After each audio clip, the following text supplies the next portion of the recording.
Welcome back, guys. Finally got a new video coming out. My cards finally came in the mail. I'm very excited. They were supposed to arrive on Friday, but then we don't ship here in Canada on weekends, so they arrived now on Tuesday with a slight delay.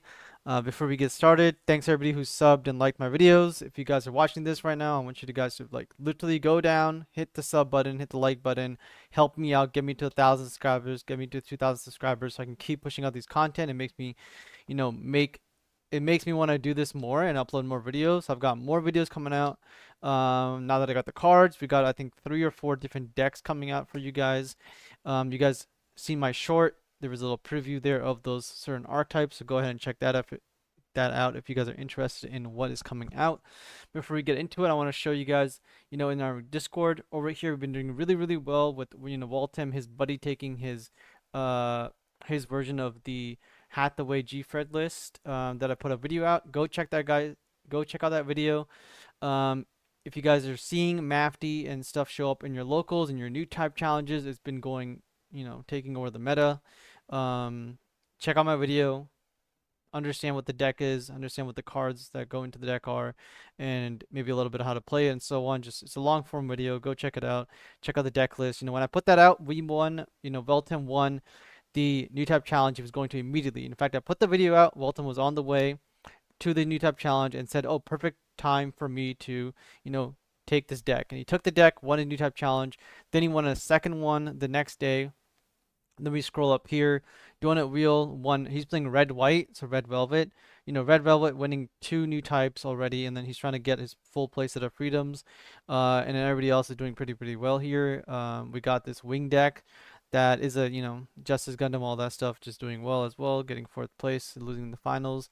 More freedom Kiras for my clients. So we're doing really well with everything, even like clan. Clan is still doing perfectly fine. Every single weekend I check my comments on my clan videos and somebody comments, "Oh, I took your list for 50 baseless clan. It won me my locals, it won me my new type challenge. It did really well." And so clan is still doing really well, guys. I love clan. Then we got the actual deck list here. If you guys seen the short, that's this picture right here.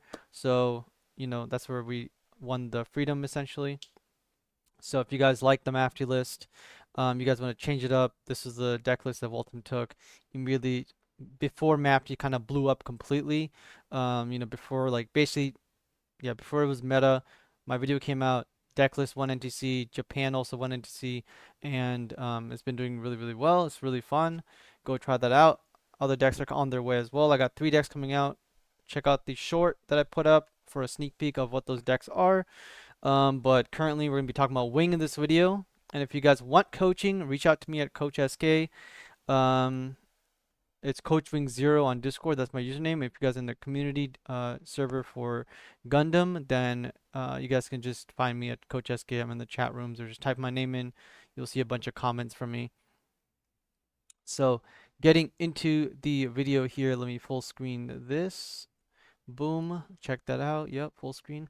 Okay, so getting into the video, I'm gonna be covering basically almost like my clan video before, covering all of the wing stuff here on play by play. Go check out my previous wing video, wing burst mode. I'm the godfather of burst, pretty much been playing burst forever, been popularizing it. Now we're looking at a lot of red cards, been bursting out, into the meta, playing the full command package like I have been, and pushing for a long time. And we're finally there. So I'm glad for that's, coming forward. I do want to comment about the red stuff though, that people think it's command heavy decks and that the identity of it is that we're going to play commands from our hand. That is literally the opposite of what the deck is supposed to be doing. It's supposed to, yes, it has the option of playing commands from the hand, but that's not what we're trying to do. The way to survive is to activate the commands from burst, and that is what makes us win those games, all right? So it's really important that you guys understand that we're playing these command cards that have the burst ability, and they're gonna burst for us, and thus we're gonna win. So it's a burst deck, not a command deck. Just because it has commands and burst in the same section, in the same deck, doesn't mean it's like, it's a command deck or this. It really is a burst deck because that's the strategy that we're trying to apply basically to win and counter aggro. Otherwise, you don't need to play all those burn cards if you're trying to just beat up on the other decks. Okay, so going into this deck, I love Wing. Wing is my favorite. So here we go. We're playing 4 Wing Zeros. Boss Monster gotta play 4 copies. In this particular version, we got 2 Ultron Gundams. We'll be talking about it, but go back, watch the other one for the original deck list that I was playing for GD01 through 2 to 3. I did really, really well with. 3 Wing Gundams, 4 Death Sites right here. Then we got 1 Path of Victory. The second Path of Victory is replaced with a Overflowing, because you guys in the comment section were saying, how are you supposed to replace all your, first contacts and all these brick cards if you're not playing Overflowings? Well, I'll explain that in this video, that I don't personally play Overflowings, but if you guys want to, I've got one in here. 2 Witch and the Bride's really, really good in the metagame, and I've been playing it since GD01. One of the best cards. If you guys don't have an altar, I believe they went up in price like 2 to 3 times, and so you guys should definitely pick them up, especially with the Academy stuff coming out. I love this card. It's really, really powerful card for sure. 4 Striker packs. We always play 4 because we're playing a burst style deck, and it's one of the best cards in the game, period. We're playing 2 Unforeseen Incidents because Unforeseen Incident is how we keep our big guys alive.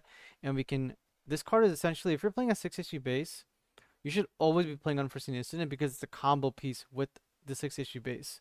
It's really, really important. And I think that if you have a 5 issue base, it makes it less so to play Unforeseen Incident. But if you do play a 6 issue base, Unforeseen Incident should almost be like, why not run the combo that goes with the base, like synergizes with it in Unforeseen Incident. Then we got the 1 Overflowing that the community loves. I hate this card. Not to say I don't play it in certain decks, but I do hate this card because it's misused and misrepresented in decks that it shouldn't be. Um, and if you guys want to know more about that, I have a whole podcast in GD01 with One Punch. So go check out One Freaking Punch. We do podcasts like pretty much whenever we can. We started uploading videos again. They're not all about Gundam, but they're about other trading card games like Flesh and Blood, Yu-Gi-Oh, and so on. And so I talk about overflowing affection in one of those episodes. I believe it was episode 4 or 5, and we got a lot of hate for that because people just didn't understand that this card is not as crazy good as it seems. And if you are going to play this card, I highly recommend that if you're playing red, white, blue, white, whatever, Overflowing Affection gets stronger the later the game goes because you identify what you actually need. Do not play this card in the opening of the game if you do not know what you're trying to dig for. So identify what you need to get, number one, then play this card to go find that. And if you don't find it, you can discard something else. And if you're going to build a deck with Overflowing Affection, you should 100% build your deck with like fodder essentially, or cards that are automatic discard targets. You need to build your deck with discard targets that Overflowing Affection is always going to discard if you have them in your hand in most scenarios. Okay, if you have a deck that has no automatic selection for Overflowing Affection, then your deck is not built correctly. Right, and one of the things we always discard with Overflowing Affection is, for example, play Overflow, draw into an Overflow, discard the other Overflow, right? It's a very common thing that happens. Or a base, those are like the 2 options, but you want other cards as well. And in my deck, we're playing 4 first contacts here. So the first contacts are automatically like, we can discard this if we don't want to ramp anymore, but we also are trying to find this card in the early game if we play Overflowing Affection. So that's important. Onto the units, we play 2 Death Sites for beatdown. These are the baby death sites for you guys at home. The level 4 2 cost 4/3. We're playing 4 bird modes here for ramp power. We're playing 4 Lifrits for the staple blocker. 1 Kusanagi base. This was at 2, but it was replaced just for entertainment purposes. And then we're playing, this is very, very good for like bouncing cards, but also just stabilizing. If they hit your shields, you can now bounce something that, could have killed your shields or done damage to you. Also good at getting rid of tokens, for example. Then we're playing 4 underground bases for the best base in the game. 4 dual Maxwells are going to be our pilot, and then 4 hero Yuis is our second pilot. Dual Maxwell is more important to the deck than Hero Yui is for the most part, because you do want to link the Death Scythe when you go in on that turn. Now, moving past the deck list, let's talk about how to actually play it, guys. So, put the pilots to the side. We don't need the pilots. What we do need is the base, and we do need Lifrits. We do need bird modes. We do need the baby Death Scythe. We need the first contact. And then we are gonna need a card called, let's pretend, Witch and the Bride, Path to Victory, Death Scythe, Wing Gundam, and Zero. These are the main cards that we need. I guess I should put a hero to the side as well. Duo, hero, pilots. You guys know that I don't edit my videos, so everything is literally me doing it on the fly. So if you guys enjoy that, again, just like and subscribe. Let me know what you guys think of this video. Let me know how you guys build your deck. And if you guys are wondering why I don't play Kira's, well, I'll explain it in this video shortly. And we're not really playing a beatdown deck, and I'll talk about lock-on as well. Okay, so going into your turns and mulligans. What are we trying to mulligan for? That's a question that I get very often.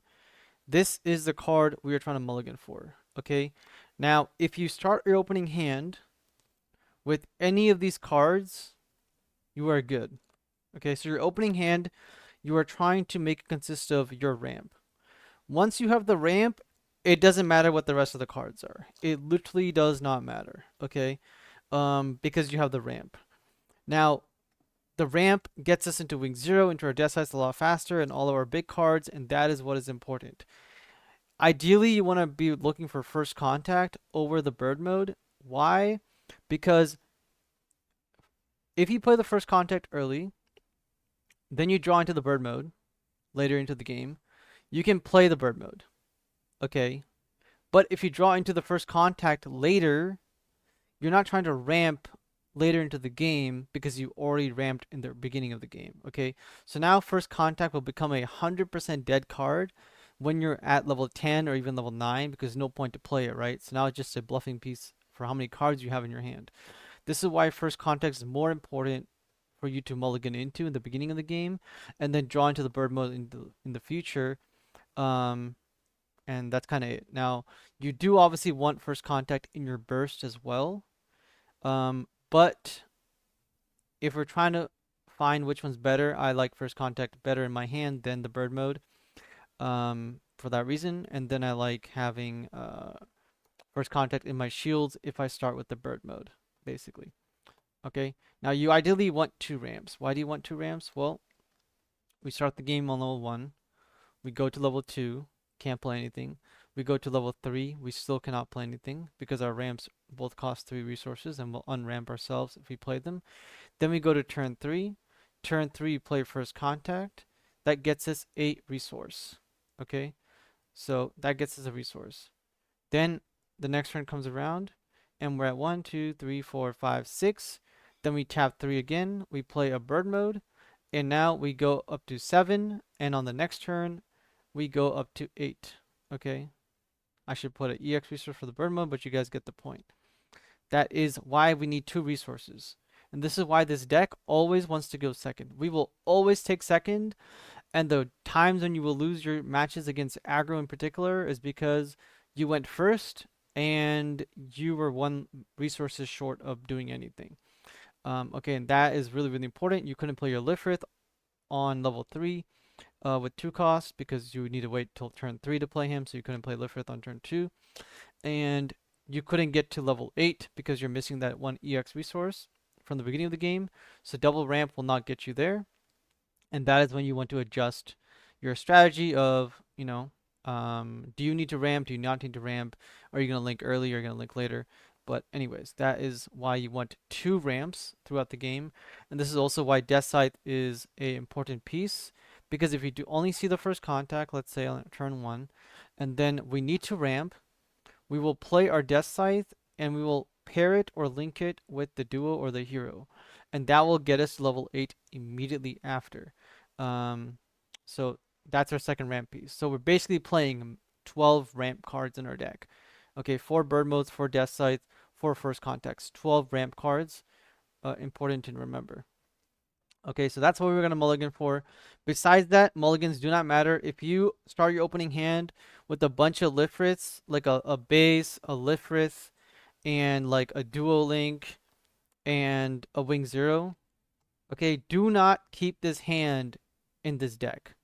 Is this a decent hand? Yes, but this is not the hand we're going to keep. We are going to hard mulligan for our ramp early on. Otherwise, you will be stuck with these in your hand.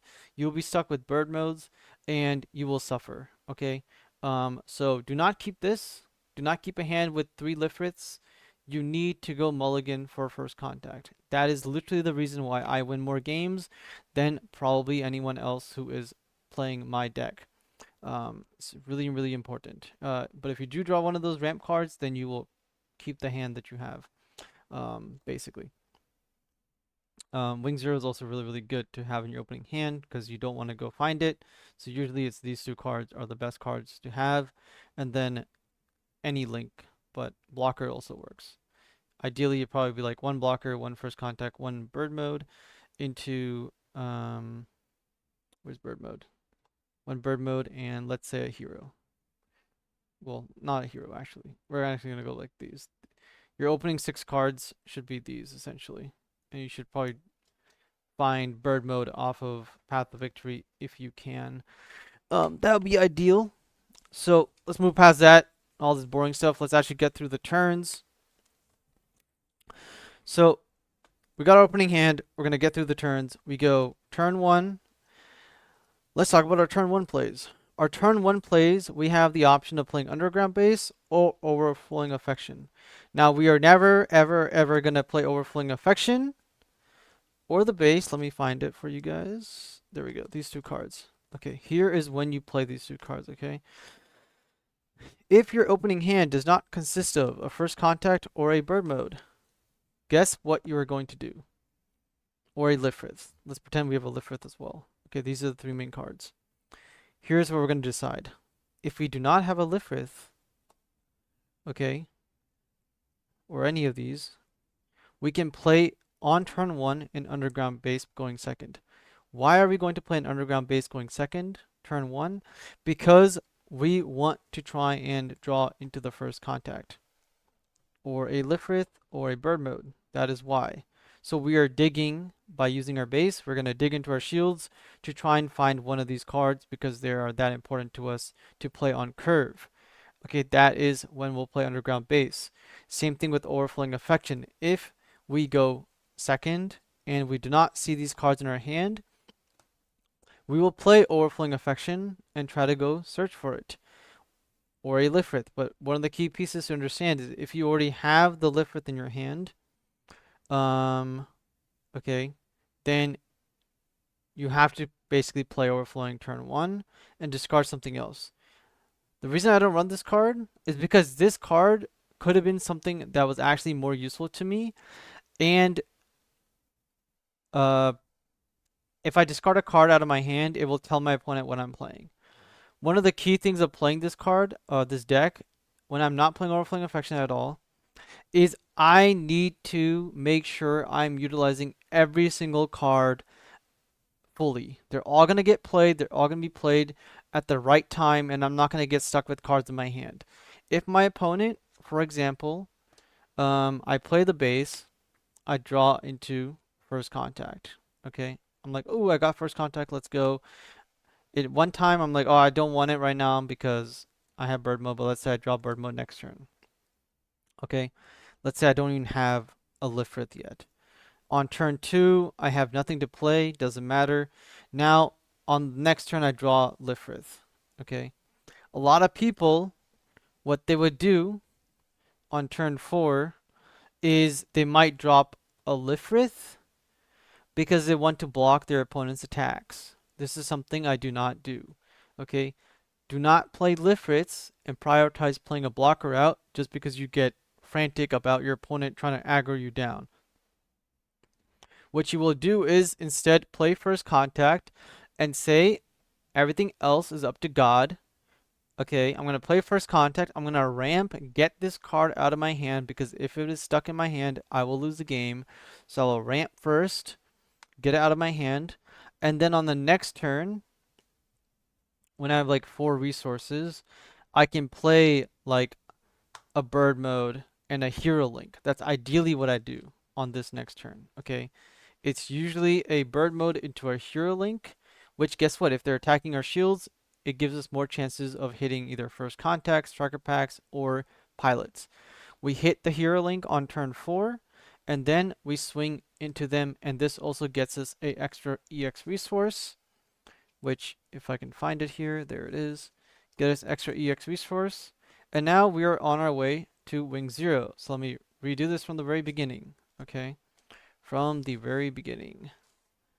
We will put this away. We will go second. We'll proceed to play on turn 1 an underground base, which will fetch us a first contact. Then on the next turn, if we do not have a Lifrith, our only turn to play basically, we will play nothing and pass the turn. If we have multiple bird modes, this is a time where you can play one bird mode out because your EX resource will refresh, basically making the wing bird mode only a 2 cost, okay? But ignoring that, we're going to pretend that we do not have a Lifrith for our ideal turn. Okay, so our ideal turn would be, okay, we play Lifrith, we pass the turn, then we play first contact, but we don't have a Lifrith. We're going to ignore it. Then the next turn is going to come around, turn 3. We're going to tap 3. We're going to play a first contact, not the bird mode that people would do, not the Lifrith that people would do. We're going to play the first contact because we do not want this in our hand, and it gets us a permanent resource, not an EX resource, a permanent resource, so we can actually utilize everything and have it for the following turns. And then what happens is once we're on our next turn, we get to 4 resources. Then we get to 5. Right, so we go from 3, first contact, then next turn we go to 5. Now 5. We play bird mode and hero link. Now people ask, what do you do if you don't have these options? This is why I ran 3 copies of Path to Victory or Defeats. Because on this curve line right here, we have the option of playing Path for 1, going and finding us the bird mode or the hero link, and now we can basically link up and swing at something and take out like a Zaku or whatever it is. We can even take out a Gundam Armor link with the hero because the Gundam Armor link will survive the wing 0 turn. So we take it out, we get the EX resource off the bird mode, and now we are at 1, 2, 3, 4, 5, 6, 7. We are at 7 resources on what, turn 1, 2, 3, on turn 4. Okay, on turn 4 we're at 7. We go to turn 5 the following turn, and guess what? Wing 0 is about to hit the board, and it will board wipe our opponent. Then we will lose one or both of our EX resources here. But we will go back to 7 on the next turn, and now that we're at 7, we can play more paths, we can play more bases, we can play whatever we want, and we can play our actual strong links like Death Scythe and Wing Gundams and so on. Right? Or our blockers. For example, you guys see here on this curve, we did not play any Lifriths, we played no striker packs, no launcher strikes, nothing. We straight curved into Wing 0 and blew up the board, and what that means is that all of our blockers are still in our hand. So after the wing 0 hits, now we choose to play our blockers. Okay?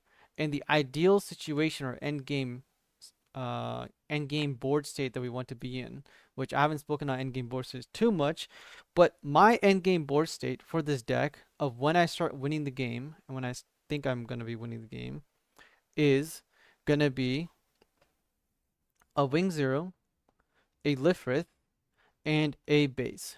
There will be no shields in my shield area at this point for when I start winning the game. Okay, if I have any shield in my shield area, those are only beneficiary to like how well I'm doing in the game and how like I don't have to like be super worried if I have multiple shields. But a lot of the time you're gonna end up with one shield in a base or no shields in a base. Okay, so this is another reason that we want to keep that base in the beginning of the game in our hand.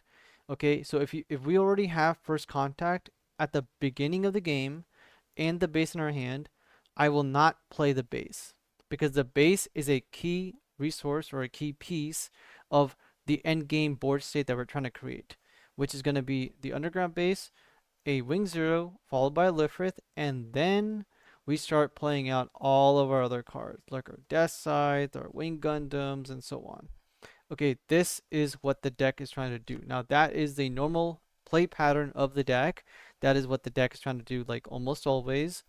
And that is how I beat all the aggro players consistently. Now it's not like 100% consistently, but it's pretty consistent that I played the deck for 3 sets now, and a lot my entire like local meta is really aggro. Like aggro wins almost all the tournaments pretty much, I think, in my local scene, new type challenges and so on, whether it be like Armor Ray, Lock-on, Blue Green, or Blurple, like it just you get curb stomped by aggro consistently. There's a lot of aggro players over here. And that is how that standard curve plays out. Okay. Now, the next thing is also that you guys saw there, if we go back to it, um, that we are level 6. Let me show you guys. We're 3. Then we have an EX resource. We are 3. We tap 3, play first contact. We go to 4. Okay. Then on the next turn, we go to 5. Now, going second, we have 5 resources, 1 EX. We are level 6. We went from level 3 to level 6. That is very important for Death Scythe and for Wing Gundams, because now we can play those for 5 resources and not have to worry about burning our EX resource ever.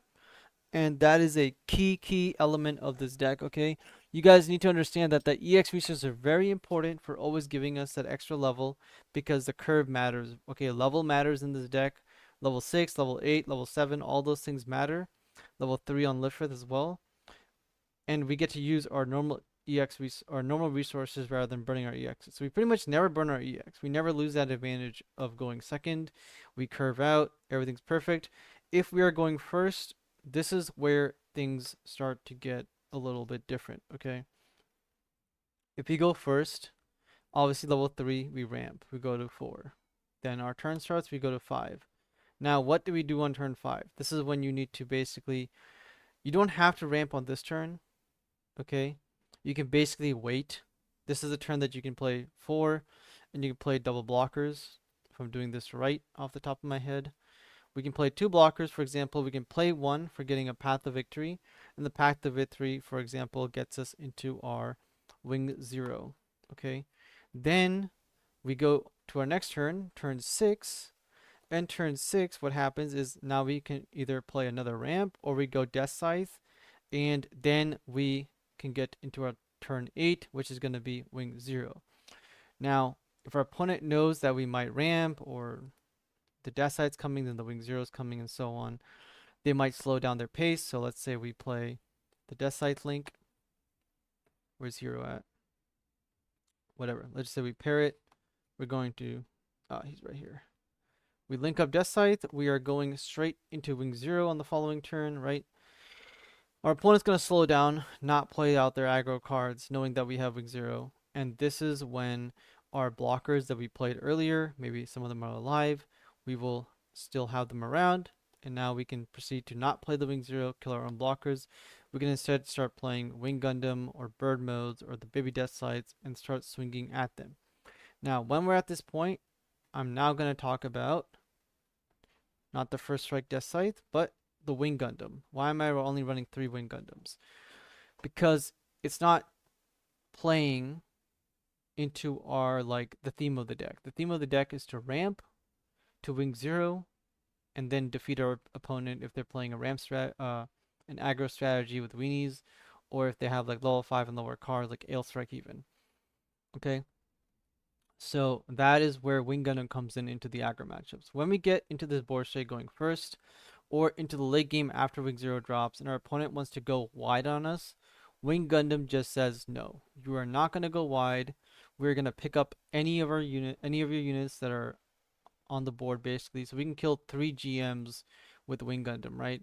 So that's where this card comes in. While we're trying to restabilize, get more cards into our hand, Wing Gundam's going to crash into their units that they're not allowed to play basically, unless they want their units to die, and then we'll breach. Then we'll restand next turn, do it again, and that buys us time.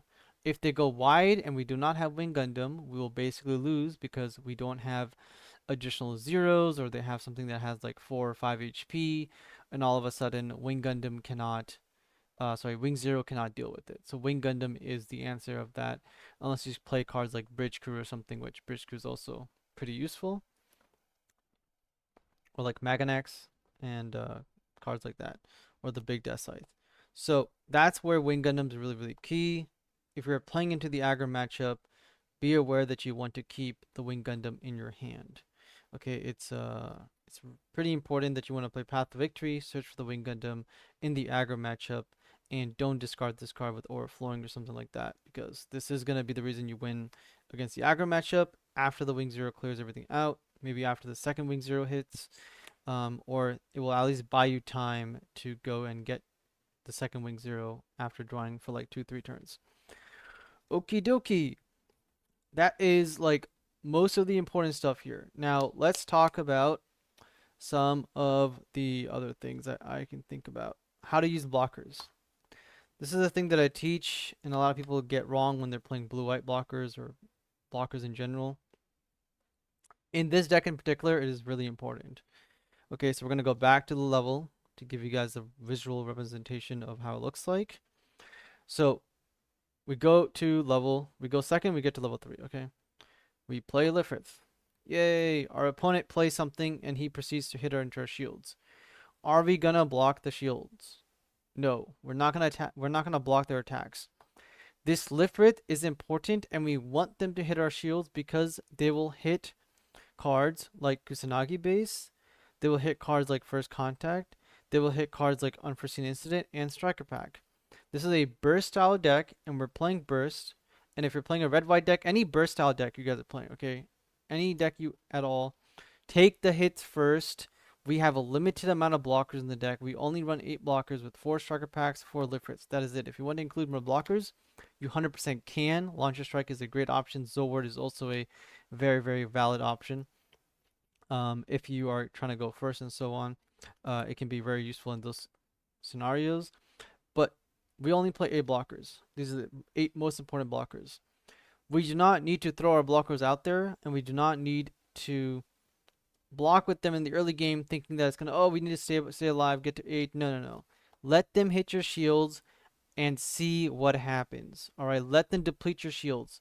We're not going to win the game by being at 6 shields. We're going to win the game by having a base out, having a blocker out, and having Wing Zero out, and depleting our opponent's board. That is how we win. So if they hit our shields, don't panic. Let them take the hit, and then all of a sudden they hit First Contact, they ramp us. They hit Unforeseen Incident, their next attack is nullified. They hit Kusanagi base, we get to bounce something like a, Corsica base token, the Tall Geese, etc. It can be very, very powerful, setting them behind as well. That is what we're trying to do. And then we don't get gun tank, we go into Angshed and so on. Then we can start attacking our lifters into their units if we want. But usually I can just keep them behind because we are going to ramp next turn. And then we can decide, hey, we did not hit any burst cards, and we have a lot of bursts in our hand. So obviously we're not going to, see a lot of bursts in our shields. So you need to start weighing the odds of, hey, if my hand has 5 burst cards, well, it's a lot less chance that I'm going to get bursts out of shields because I'm holding 5 of them in my goddamn hand.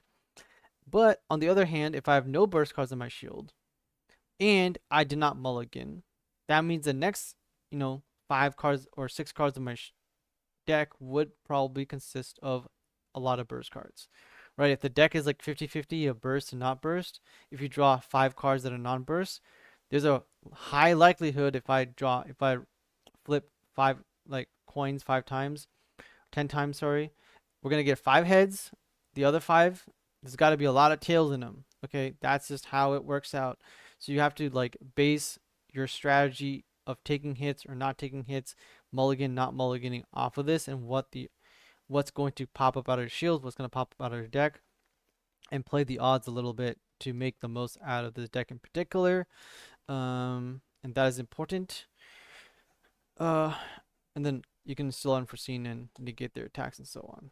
Okay, so these are all cool. These are all important things to know. So do not use your blockers in this deck. Do not throw them away if you're playing. So let's move away from aggro for a second. Let's talk about the other matchups. For example, let's talk about the wing mirror match. Okay, the wing mirror match. How do I win all the wing mirror matches? Well, number one, I'm playing Death Scythe, and most likely they're not. So I can unforeseen them, they can unforeseen me, and it's very, very useful to first strike a Wing Gundam off of the board, and then, if they're gonna swing Wing Gundam into my Death Scythe, I can unforeseen them, and their Wing Gundam doesn't get to kill my Death Scythe, and I can swing my Death Scythe into them again and finish it off, getting so much value off of it. Ignoring that point though, we play a Lifrith, they play a Lifrith. On the next turn, we have a Striker Pack in our hand, and we have another Lifrith in our hand, and we have Baby Death Scythe in our hand. Okay? If you're playing a Wing Mirror match or a blocker matchup, do not play these cards. Why would you not want to play these cards? Because your opponent is going to understand what is in your hand, number one. Number two, they're going to play their own blockers. If you don't play any blockers, most of the time they're going to play blockers because they didn't watch this goddamn video. And then when you get to the Wing Zero turn, because no one's attacking each other because you're playing a blocker, which is blocker mirror match basically, what's going to happen is going to drop the Wing Zero and you're going to blow up their blockers and their units and not your own. Okay, that is important. If they play an ailestrike, if they bounce the Lifrith, that is a time of when you can possibly play two Lifriths, so that when they attack with one of the aile-strikes, you block with the other one, right? They reduce this Lifrith by -2 from Kira. You block with the other one, and now that one takes 2 damage, and now it's got 3 health left. The Wing Zero will pop their ailestrike. This Lifrith does not need to block or do anything because it will survive the Wing Zero hit with 3 damage. This is how, and I think this is the main point I want to make here, is when you're playing into blocker decks, stop playing cards. Okay, do not play your cards, do not play your blockers. If they want to swing at you a little bit, go ahead and take the swing. You'll hit a striker pack, you'll hit something out of the shield area, and if you do need to go defensive, you can 100% start playing some blockers, but you'll make that decision as you play in very few scenarios. Just get to the Wing Zeros, start dropping bombs, then start fortifying your defenses so that he cannot swing Freedom Gundam or Kira's into your Wing Zeros with minus APs and all this, because you have blockers up and he cannot do anything about it. That is the most important point to make in that matchup. And obviously finding your Wing Gundam and Death Sides.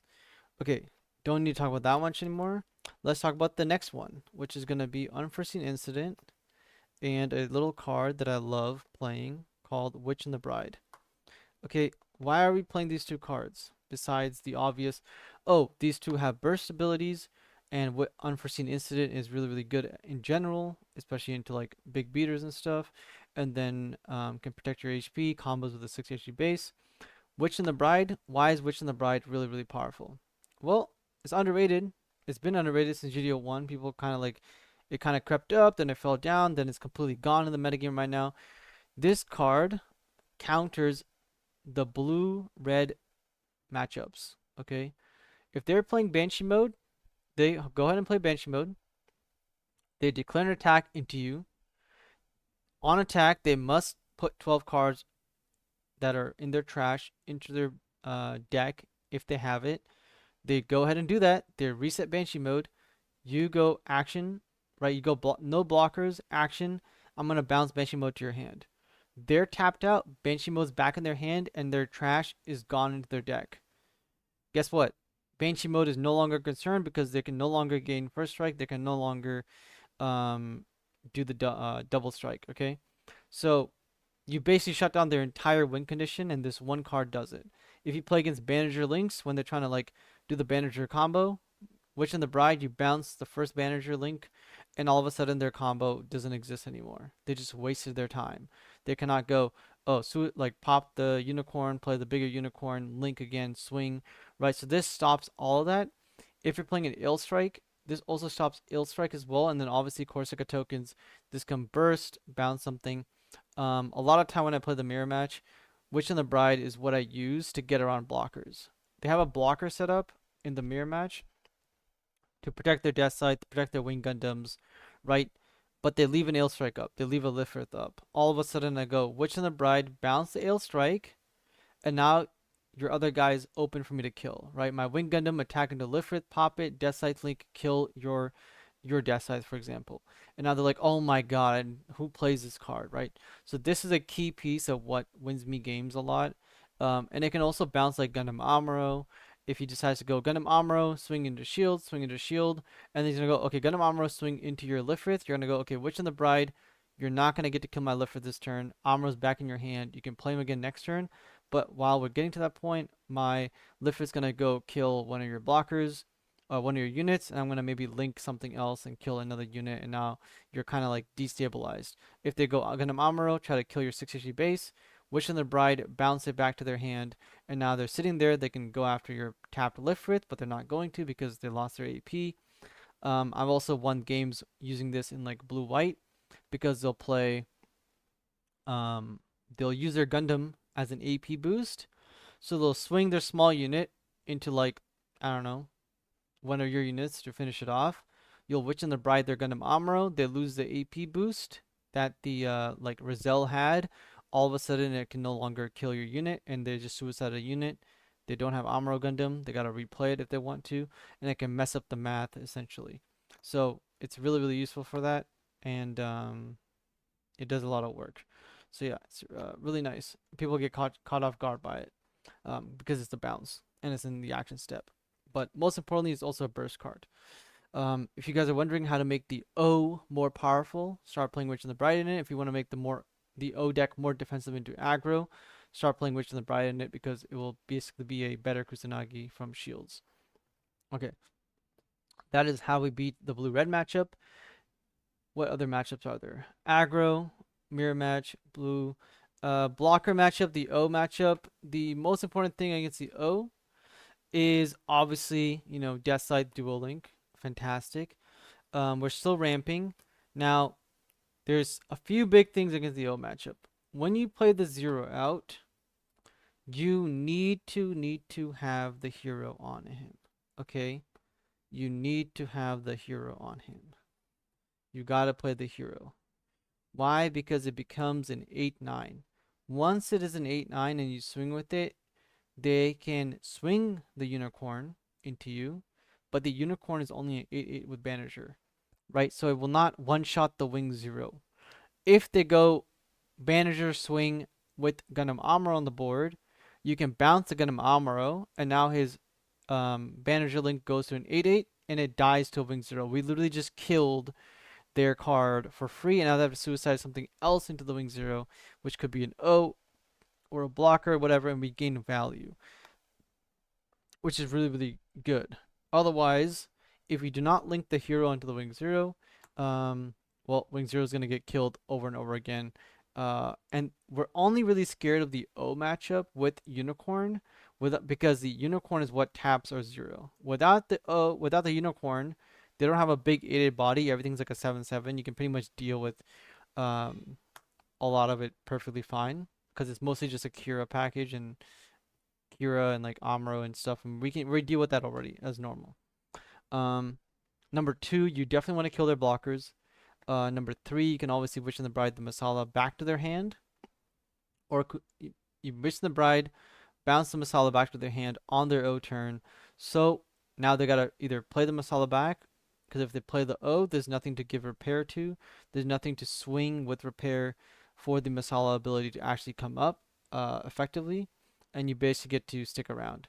And you want to combo these big cards you have with Unforeseen Incident, which is why we play copies of it. So we can basically, if they want to swing at our big guys like the O or something into our death side, we can just unforeseen them, and they're not gonna get a kill us in one swing, and they're gonna lose a bunch of health. Then they get to repair it. That's fine. Now we can trade into them, or we continue to aggro beat them down. One of the key differences to note between the O decks and the Freedom Blocker decks is that, why does my camera keep moving? One of the key things to notice is that because they're playing cards like the O, Unicorn, Gundam, all these cards, these are not blockers. The way that Freedom Blockers worked and won is that every single card they would played besides the Gundam Amuro was a blocker. And so they would just blocker wall you and then keep drawing show resolves, and they would win the game, alright? Okay, I'm going to apologize about the camera, but I'm really trying to fix this. I don't know what is happening, but sure. Okay, so that is the key difference between the O deck and why it can be beat down is because it does not have blockers on the table as much as the freedom blockers did. Okay, and it can go aggressive and it can start beating you down, and that is a key thing for that deck. Which go watch my O unicorn deck if you guys want to learn more about that and playing it and so on. Okay, now let's talk about Ultron. Ultron Gundam. Okay. Why are these two in the deck? Number one, because I've got alt arts, so I want to play with them, and it's a wing. Number two, it's for the O matchup in particular. When I get to when I ramp up to level 8, I can actually play Ultron Gundam without using my EX resources, right? So we got 6 normal, 2 EX resources. I can play Ultron Gundam, which I did like 2 days ago against somebody who said, "Oh, you're gonna play Wing Gundam and then or Wing Zero, right?" And I said, "Okay, I'm not gonna play Wing Zero. I'm gonna play Ultron Gundam, and I'm set. Now go ahead and do something. If you don't do something, then I can go Wing Zero and start doing damage. But also in the blocker matchup, this card is really useful. If you guys are a long time Wing player, which I'm gonna assume you guys are watching this video this far are, so I appreciate you guys watching it this far and enjoying my long-winded, conversations and deep dives, is that we always wish that, man, we had that one more Wing Zero. We had one more Wing Gundam, one more big boss monster in the deck, and now we do. Now, whether you play one or two of these in your deck, just an extra copy, um, we actually have another boss monster to play that's not a Wing Zero. So when you do draw any of these cards, technically we're getting a boss monster in two different ways, and you generally only need, you know, these cards against, or you're only going to go that late and need a big boss monster again against the blocker matchups, where Ultron is the perfect answer for them because they cannot deploy units. And Wing, one of the key weaknesses of Wing is that we don't have a lot of draw power, right? But what we do have, we actually have no draw power. The only ways for us to get pluses is to gain First Strike with Death Scythe, or Ultron Gundam and Shenlong Gundam can pop something on attack, or Wing Zero can blow up the board, right? So these three cards are how we get pluses, besides Shenlong. And so it's really important for us to utilize these cards. And that's why Ultron Gundam is in the deck. Whether you want to run one or two or so on, the way that I made space for these is by cutting the path to victories. But honestly, I would cut out the unforeseen, the overflowing affection, and I would cut uh something else for another path of victory. I probably only played two path of victories, but yeah, I'm trying these cards out. Haven't even tested them too much, but I like them, and they're here for a different reason in this particular video. Before we go on to that, I want to talk about how to beat red, blue, and red, white in particular, and why I'm playing this secret sauce, not really secret sauce, but old school sauce, I'm going to say, of Gundam Baby Death Scythe, and why I'm playing 4 copies of bird mode as well. Okay, when you play against the red decks can only pop units with 2 HP with close combat if a unit is damaged, or if they're going to play improved technique, it's going to only pop 3 HP units. Now, they're not going to have all these cards in their hand all at once, and so what you want to do with with these two cards here, is you want to go as aggressive as possible against those decks. Okay, so what you end up doing is you go turn 2, you play well, okay, let me go back a little bit. Let me rewind. The very first thing you want to do is play as many bases as possible because you want as many good playable cards in your hand as possible to make the best options.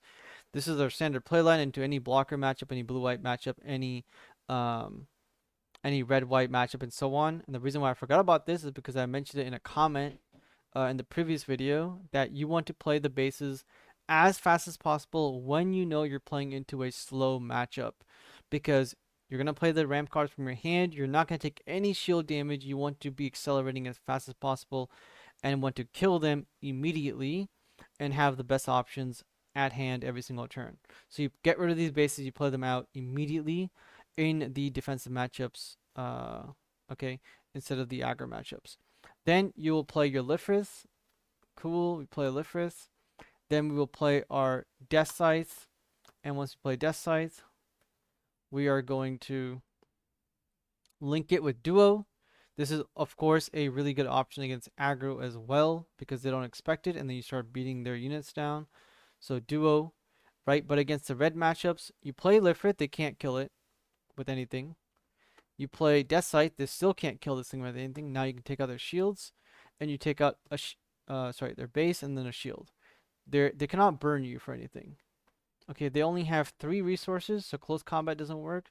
Battle Aces definitely doesn't work. And Improved Technique does not kill either one of these.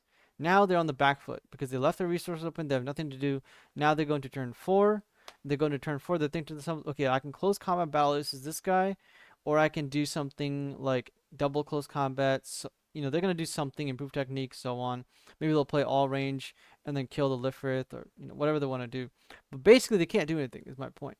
So what you end up doing on the next turn is you go, okay, I'm going to swing shields again. I'm going to swing shields again. Now you're down to 3 shields. Then I'm going to bird mode. I'm going to bird mode link the hero. And guess what? I'm going to swing at your shields again with another 4 HP unit. And they start dying. This is basically how they lose. So against the red-blue matchups, against the red-white matchups, red-white is a little bit harder because of striker pack and some blockers. Go aggressive into them, especially in the red blue version, and blow them out of the water before they can do anything. Then if they do get to late game, I want you to bait them with Death Sight links and Wing Gundam links, and then have Witch and the Bride or Unforeseen Incident waiting in your hand, and you will completely screw them over. Okay, these 2 cards counter Banshee mode, so as long as you have these in your hand, play into the Banshee mode, have the resources open, and destroy their Banshee mode on their own turn. They will pretty much immediately concede. Usually that's what happens. They have to get Banshee mode off to kill 2 units or something really, really big to gain card advantage and then scale into the feature. Um, but if we have these, we counter them completely off of 1 card. They'll lose their unit or they'll lose their entire graveyard and then they'll have to replay it with no abilities. So it's really, really powerful for us, and usually the game ends right there. Old school tech, but still really, really good. Okay, now I'm going to move past these and talk about different options of different cards we can include in terms of other color types. All right, that's probably something that you guys are wondering. If you guys have listened to this far, like, subscribe, all that stuff. I'm gonna stretch my arms. I appreciate you guys enjoying this. Make sure you guys are dropping comments. You guys probably noticed by now I answer all of my comments because I am a primary a teacher and a coach basically. So I'm going to be trying to help you guys learn and play all these different decks and archetypes and different styles that you guys are not going to see in the meta reports. You guys are not going to see at regionals or whatever until it becomes meta, like right now with Mafty, with red white, red blue. Red blue and red white were in the at nationals, but that's because one player was playing their classic Justice list, right? And then the other player was playing one red blue list, which again is very like their own list basically. So here we go. Let's talk about different archetypes we can take and some other blocker types. So let's start with blue. If you want to take this deck and you want to beat the hell out of any blocker deck or any scaling deck in the game, right? And you want to almost forfeit your win condition against aggro in particular, or have almost no chance, you can go down the route of playing full armor unicorn, banish your links, including these into the deck. So what you do is you play like 4 shows, or 3 if you want, but you can play 4. Then you play 4 banishers, 4 full armor unicorns, and you can play 4 wing zeros with heroes, and you play 4 Shangwu Feis and Ultron Gundams. Okay, and then you play 4 Shenlongs as well, and so on. And that basically becomes a whole deck. That deck has a 100% win rate into the O deck, including the O unicorn deck. You do have to play it correctly. And what I mean by that is just don't play anything and then start playing your level 8s. Like obviously you want to ramp into your level 8s with first contact and bird modes. Once you're there, make sure every single card you play is linked. Do not play Wing Zero without a link. Do not attack with it because your opponent will play the O, play Unicorn, tap it, attack into it, and so on the following turn. So just sit there, make sure you draw your heroes, make sure you play Wing Zeros with heroes on them, make sure you play Unicorns with this, Banisher on them, and so on. Right, you don't have to play Banisher if you don't want to in that particular deck. you could just stick with Shenlong and Ultron Gundams. But it's basically going to be all the big boys, all the craziest, most powerful cards in the game in terms of units, and you will just win the game. It's very simple. And you'll have show result, which counters the whole wing doesn't have draw power. Okay. Then we can talk about Zord and Rick Diaz. You can play Zord and Rick Diaz and launch strikes if you want in this deck, right? Then you're gravitating more away from like baby death sites and like Ultrons and um, things like that. Maybe removing like Kusanagi and so on. Stepping away from the burst a little bit. Zord, you only play if your goal is to basically like have an out of when you go first, I will play a Zord. That is what it's there for.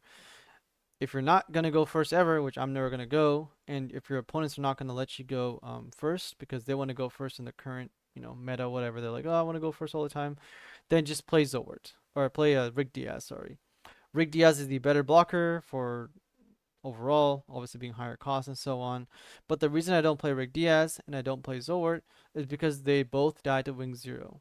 So I don't want to kill my own guys with Wing Zero, and I need to make space for other cards. So I'd rather play other things that can actually go beatdown mode, and I don't need too many blockers because I'm not trying to block in the first place with the deck. And then I did play Zord and GD01 for a little bit, but I didn't own them. I finally bought some because they weren't like $10 a piece. Now they're like $3 or $4. Finally got my playset. Holy shit. Right. So finally got them. I still don't play them in the deck. But there is space for them if you wanted a little bit more blocker space. Then there's also Rick Diaz, but I highly, highly hate Rick Diaz because Rick Diaz and Lifrith are both level 3, both 2 costs. One is a 2/4, one is a 3/3. Which one do you want to pick, the defensive option or the offensive option? They're both there. Okay, I don't want the Rick Diaz because I'm not trying to go offensive, number one. Number two, I don't want the Rick Diaz because it dies to Wing Zero. That's the biggest point. So that's why I don't play it. But Zolwart, it's a level 2 unit, which means it actually has a reason over the Rick Diaz. We know Lifrit's the best level 3 2 cost blocker in the game. Basically, is the best blocker in the game. But Zolwart does something that Lifrit cannot do. It gets played out on turn 2, going first. That's where Zolwart comes in key. You play Zolwart first, then you play Lifrith. In the other decks, you play Lifrith, and then you play like Zord or Lifrith after, right? So yeah, that's where Zord happens and Rick Diaz. Moving past this one here, put this away in my deck box real quick. If you guys haven't seen my short, here's some one of my Gunner sleeves. All my sleeves. I don't really think they're Gunner sleeves, but that's what they're called. Okay, then we have the next set of cards here from my clan deck. We got Battle Aces, and we got Improved Technique, and we got Close Combat. There's the burst package. Don't need the second one. Okay, there is the burst package right here. So what are we doing with the burst package? We include all these into the deck. We play 4 first contacts for ramp purposes. Then we play the entire defensive package of Close Combat, Improved Technique, Battle Aces. Boom. Now our opponent's trying to go aggro into us. We have a lot more defenses against them. We have a lot more control over the game. We can also get rid of some of those big O cards and stuff, unicorn modes. If they hit into us, survive, we can go Battle Aces and finish it off. Close Combat, finish it off, and so on. Also works into Amuro and stuff as well. So this is important. If you want to play the red-green version of this, okay? Then we start adding in G-Quox for our other top end because it's one of the best cards. It actually adds this is actually an endgame boss monster. Wing Zero is not a endgame boss monster. What Wing Zero is a endgame stabilizer. It comes onto the board, it blows up whatever it can, it stabilizes the board, and half of the time it doesn't even kill everything because everything's got 4 more HP. Okay, so it's trying to do that against aggro decks, and then G-Quox comes in and it actually will put a clock on our opponent and tell them, hey, the game is going to end if you do not kill the G-Quox. Right? So Omega G-Quox here is very powerful, or G-Quox Omega Sakamu, because it's going to come down, pop something, get a +1 card, and then it's going to start swinging at our opponent if they cannot find an out to the G-Quox. Then we finally have extra bases. So if you do want to play extra bases, playing red and green allows us to play Mining Field Asteroid. or mining asteroid, whatever. And basically, it's a really, really strong base. We can now run six, 5 or 6 HP bases. Really key. They're all level 2/1 cost, so we can actually draw into our cards early on. This is a route you guys can take. It is a fun route if you guys haven't seen it around. Well, you guys can see it here. Go back to my packages video, like I've explained to everybody. Every single variation of every single deck has already been made. It's been play tested by me, by other people who are really, really play testing a lot. Coaches hopefully hope to God that they're play testing a lot. Um, it's not new, okay? But it's gonna be new to the community, new to the meta because people are not doing this, and these strategies should come forward just like red, white, red, blue. All these things clan. Nothing should be left out. Nothing should be said as bad. The entire burst strategy, guys. Like, come on. All the YouTubers said Omega G Cox was whatever. It's not that great. Okay, they said improved technique. Oh, it's like whatever, right? And now look at it. Omega G Cox is one of the best goddamn cards in the game. And improved technique is also one of the best, like most powerful cards in the game. And we're playing four copies of all of these in a lot of decks out there now. That's mostly, going to be a big part of it thanks to me for getting that out there and showing you guys and other people in the community that these decks work when new type challenges are really, really strong. And the entire burst philosophy, right? These are defensive cards to counter the aggro matchups. They're really, really strong in the blocker matchups as well when you play red white because your opponent will literally kill their own units swinging into your shields. So be careful of not attacking your opponent's shields, especially if you're a blue white player. You need to not attack. Do not give your opponent opportunities to kill your guys with extra damage. Do not give your opponent opportunities to burst into pilots and so on. You need to basically like snuff them out, okay? Get rid of all the resources and then go for game after. So this is a viable strategy if you want to play wing with red.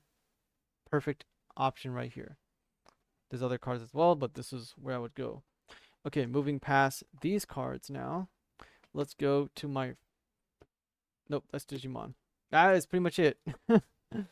Appreciate you guys watching this long video. I don't think I'm forgetting anything. If I am, just hit me up in the comments of any other questions that you guys have.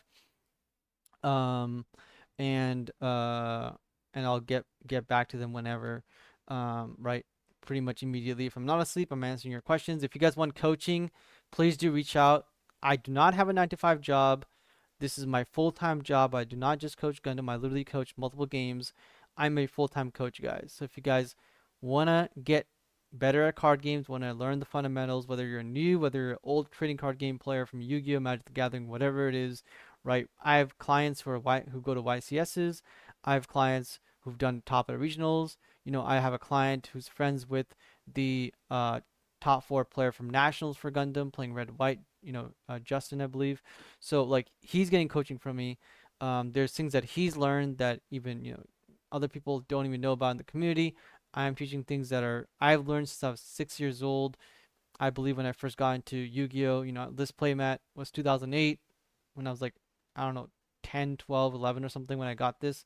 It's like nostalgia reason that I use this playmat for myself. So if you guys want coaching, reach out to me. I've got all these recommendations and stuff in here. You guys are wondering like, oh, what does coach like do? Here's again the accomplishments. All these accomplishments, people have been doing really, really good. A lot of new clients been popping off lately. And then testimonials, we got new testimonials from Kenny, Brew Holmes, Infernal, Dan, Juan, and so on, right? And we're gonna get more as well once some of the others finish up their monthly coaching sessions and also like write up their testimonials, as some people always forget to. So I'll reach out to them. Thank you guys for listening to this video. Like and subscribe. Go listen to One Punch Man podcast and go check out Ray Knight if you guys want gameplay videos, or drop a comment in his YouTube channel asking him, hey, can you play test one of Coach's video decks for me? He probably will. Okay. So take care. See you guys in the next video. Goodbye.